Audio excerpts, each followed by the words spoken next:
Welcome to Process to Profitability, a podcast all about the tools and strategies you need to serve your clients and grow your small business, hosted by me, Samantha Mabe of Lemon and the Sea. Join me as I chat with creative entrepreneurs and small business owners about how they built and grew their businesses and how you can do the same in a way that fits you. Let's get started.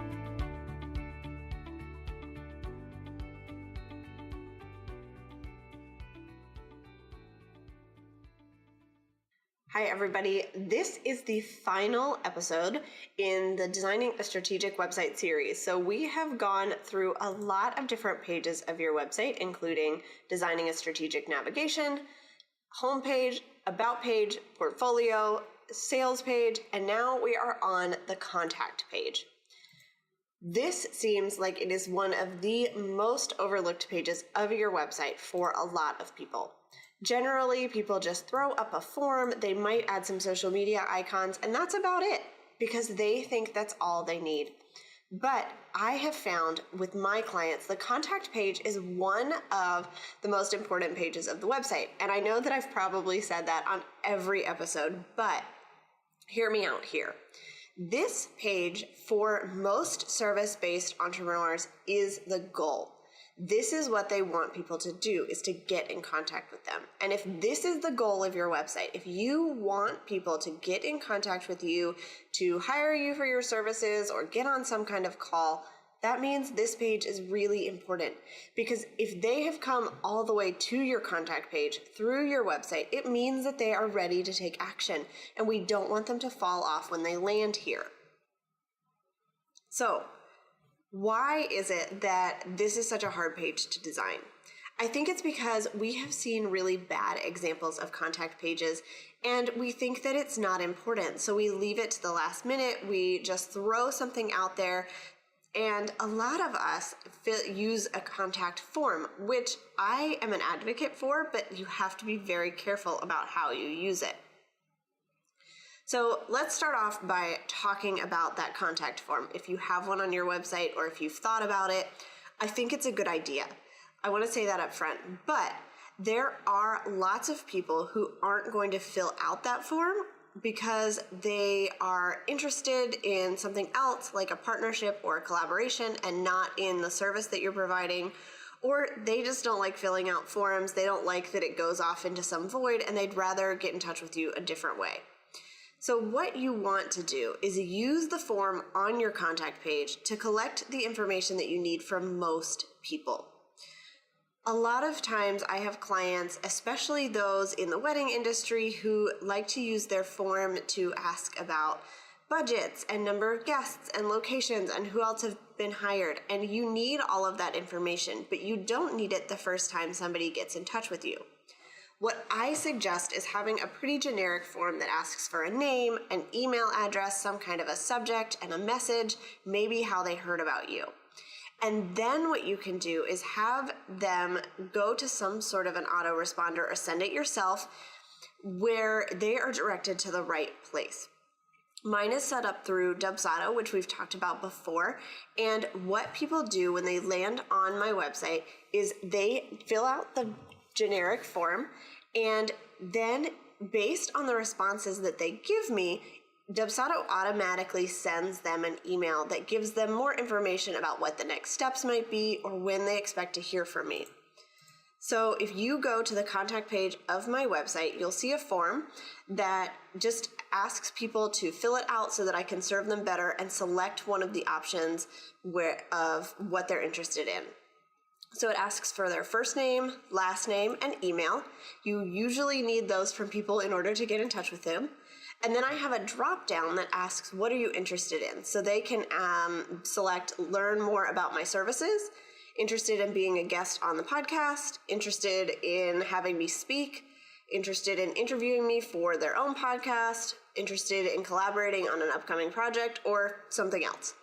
This gives them a really good idea of the things that they can contact me about, and when they select one of those things, they can still have something where they can tell me a little bit about what they want or something they want to share with me, and all of that information goes into my Dubsado, and based on the thing that they're interested in, it sends them an autoresponder.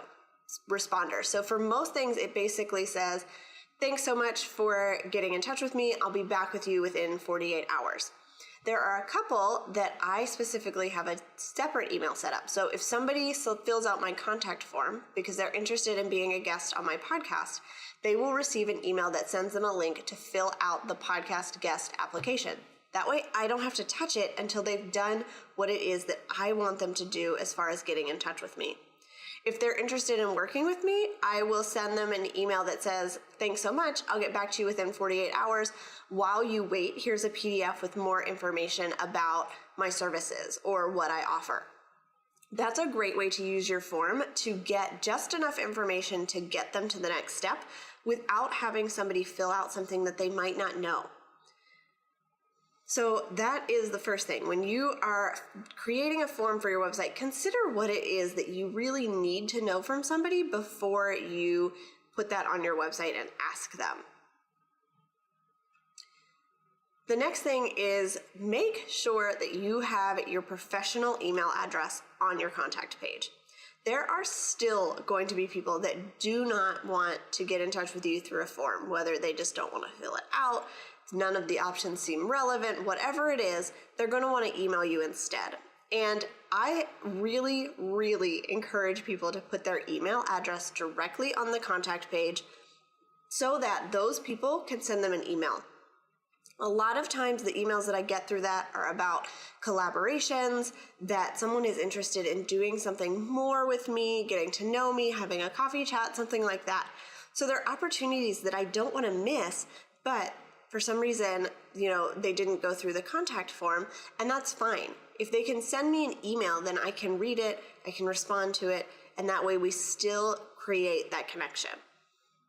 I also encourage you to include your office hours or some kind of an expected response time. So my website says that my office hours are Monday through Friday, 9 to 4.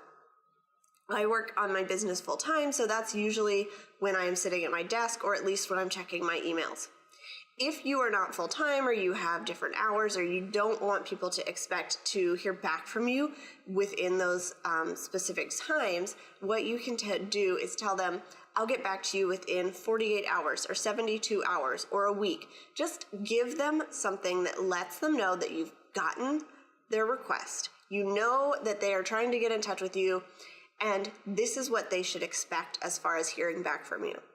It is so frustrating for people, and for me especially, when I fill out a form on somebody's website or I send them an email and I don't hear back from them at all, especially if it's for a business. What can prevent that is them just sending me an email saying, we're really busy right now. We probably won't get back to you for another week. But then it gives me a timeline of when I should be looking for that email instead of sitting there waiting and refreshing to see if they get back to me. What you don't want to do is never get back to somebody after you've told them that you would, because that is going to turn people off. This is especially true if they are asking about something to do with a service that you offer or a product that they purchased. If it's a spam email, you don't need to respond, but I recently had an experience where I asked our home warranty company a question about something that we had done for our payment, and I filled out the contact form on their website because that was the only way I could figure out how to get in touch with them. I didn't get an autoresponder about when I would hear back from them. I didn't get a message about anything, and I still haven't heard back, and it's been weeks, and I don't know what to expect from them. So I've kind of given up. So make sure that you're just giving people those expectations. It's an easy way to help serve people better by letting them know what's up with you. And if you are taking some time off for vacation or maternity leave or whatever it is, make sure that you just have an away message or an autoresponder that says that. When people are reaching out to you because they've come through your website and they're interested in what you do, they understand that you are the heart of your business, and sometimes things are going to take precedence over working on that. Just keep them informed with the information that you want to share with them so that they have those expectations in place. When I'm talking about these autoresponders, you can do this a couple of different ways. So I actually have this set up twice. Once when they submit the form, they get a pop-up box that just says, I'll get back to you within this amount of time. check your email for more information. And like I said, in Dubsado, it sends them an email with that same information, and then I will follow up. This is really simple to do and set up, especially in Squarespace. Their form blocks automatically have that post-submit message, and all you have to do is personalize it with some information so that when people see it, they know, first of all, that their form went through correctly, which is really important, and that they will hear back from you within a certain time. When you're looking at the design of your contact page, this is where I think we all fall flat. Make sure that it's still fun and on brand. Include some fun graphics or a banner image. Keep it simple to encourage action, so you don't want to have everything on this page. Have a form, have those office hours, have your email address, maybe some links to social media, but that's about all you need. And if you get a lot of emails asking the same question, you can also include a link to your frequently asked questions page. Just add this to your bottom of your contact page or before the form that says something like, if you have questions, make sure you check out this page first to see if it's already answered, and if not, then feel free to submit your form. You might still get some forms or emails with that question, but it should reduce the number of them. Use a call to action that makes sense, like submit or send, so that people know, okay, I am sending this form or I am sending this email to somebody. And make sure that the copy and the images fit your brand. You don't want this page to be generic after everything else has been branded. If possible, you can change your form based on the type of inquiry or have them select an inquiry type option to make things easier for you. That's what I had talked about in Dubsado. Right now, all you can do is have a drop-down menu with the inquiry type, but they are working on forms that would change based on their option that they select, and that's a really cool idea if you guys are using something that allows you to do that on your website. And then focus on being helpful. Give them the information that they need and that they're expecting to hear from you when they submit a contact form or when they send you an email, so that you are establishing that relationship early. You want to really serve people even through your website, and a contact page is a great way to do that. As always, I have 3 action steps for you guys today. Number 1 is to include your email address on your contact page. Number 2 is to list your office hours or when people can expect to hear from you.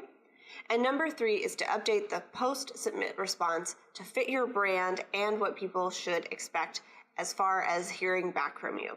These are 3 really simple changes that can help improve your contact page and get people excited to work with you or collaborate with you or whatever it is that they wanted to talk to you about.